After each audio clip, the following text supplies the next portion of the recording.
Alors, moi je suis bon, ça tourne. Go! Bonjour, je suis Estelle Perea, passionnée par le sourire et initiatrice de la communauté Le Sourire en Partage.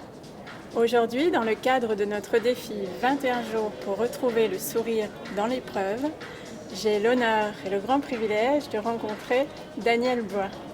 Bonjour Daniel. Bonjour, merci de l'invitation. Je t'en prie. Toi, tu es auteur, conférencier et tu es cette personne extrêmement souriante et qui aujourd'hui a réalisé en fait au cours de sa vie ses rêves. Oui, je pense que oui. Ces sourires, en fait, tu as été les chercher quelque part. À un moment donné, tu as eu ce sentiment d'être dans l'épreuve ou d'être dans pas tout à fait là où tu aurais voulu être, en fait. C'est des périodes difficiles. Donc tu as connu des périodes d'épreuve. Oui, absolument. Et quelque part, tu as été chercher ton sourire. Oui, quand même. Quand même. Oui, absolument. Et ce que j'aimerais que tu nous confies, en fait, c'est quoi le rêve le plus fou que tu as réussi à réaliser? Le rêve le plus fou que j'ai réussi à réaliser, écoute, à la limite, là, je te dirais que c'était même pas un rêve. Ben, Tu cherchais tes bulles, non, comme tu ouais, disais? j'avançais vers ce que je sentais que je devais faire. Moi, ça s'est transformé en livre. Mais je rêvais même pas d'écrire un livre. Je savais même pas que j'étais capable d'écrire. Mais je sentais que c'était la chose à faire pour avancer vers où je voulais aller, pour être le spécialiste de ce que je voulais être, là, des sorties de zone de confort. Donc, je l'ai fait, j'ai écrit, et ça a donné que je pense que c'est ma plus belle réalisation à vie.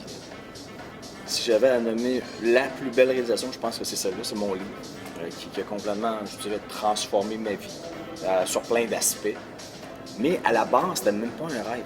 C'était pas un rêve d'écrire un livre, précisément. C'était un rêve d'être une référence dans le domaine de la sortie de zone. Mais c'était très large, c'était très flou. Mais j'ai senti que la chose à faire, c'était ça. Et ça s'avère que maintenant, c'est, je pense, ma plus belle réalisation. C'est devenu un aspect de plusieurs autres aspects là, qui ont suivi après. Quelque part, tu as suivi tes vibrations intérieures qui t'ont amené vers ton sourire futur. Absolument, qui m'a fait découvrir des chemins, des choses, des aspects de moi que j'avais aucune idée, que je savais faire, que c'était ma place. Je savais pas que moi, ça, c'était mon X, que ça pourrait être mon X un jour. Mais c'était juste du ressenti, sentir que tu dois avancer dans la bonne direction. Puis la direction est très floue des fois. Regarde à terre, moi je dis regarde à terre, regarde même pas la montagne parce que tu le sais pas. Tu peux même pas deviner ce qui s'en vient. Marche vers ce que tu sens à chaque jour et ça va se présenter. Et quelque part, c'est très encourageant pour ceux qui sont dans l'épreuve de savoir qu'on peut très bien ne pas savoir où on va et qu'est-ce qu'on va faire. Et on peut aller atteindre ça. À plusieurs étapes de ma vie, je savais pas vraiment ce que je voulais là certains jours, j'avais aucune idée.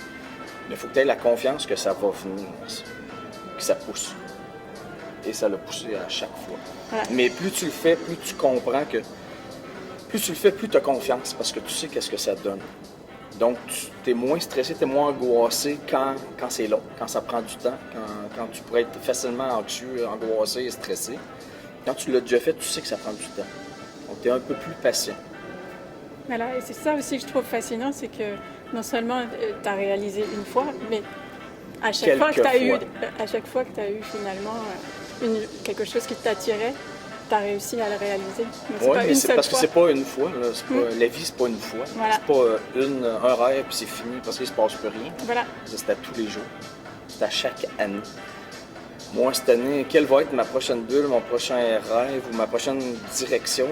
Je ne sais pas. J'ai aucune idée.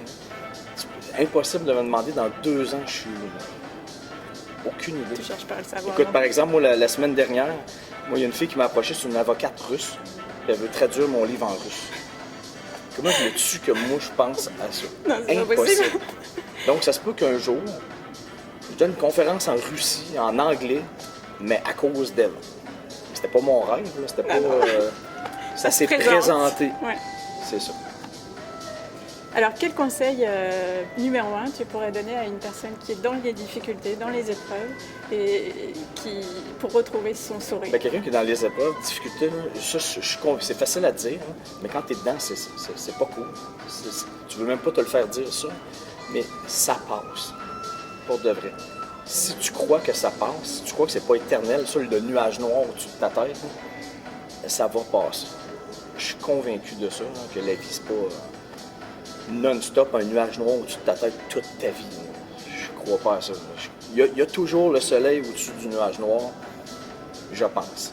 Donc, c'est de croire à ça. De croire au Premièrement, fait que ça si tu passe. crois que... Mais ça prend une attitude qui vient avec aussi. Voilà. Si tu as une attitude, ça c'est clair, si tu as une attitude qui rumine toujours ton caca, le nuage noir va rester là toujours. Ça part beaucoup de ton attitude, je pense. Et donc, est-ce que pour toi, le sourire, c'est quelque chose que tu as utilisé justement dans ton attitude pour obtenir Ben, ça un petit peu ça de vient bon- directement avec l'attitude, avec la bonne attitude. Avec une attitude. Tu peux pas ne pas sourire si tu as une attitude positive. Ça suit directement ce que tu as dans la tête. Si tu rumines toujours du caca, c'est sûr que tu ne souris pas. Voilà.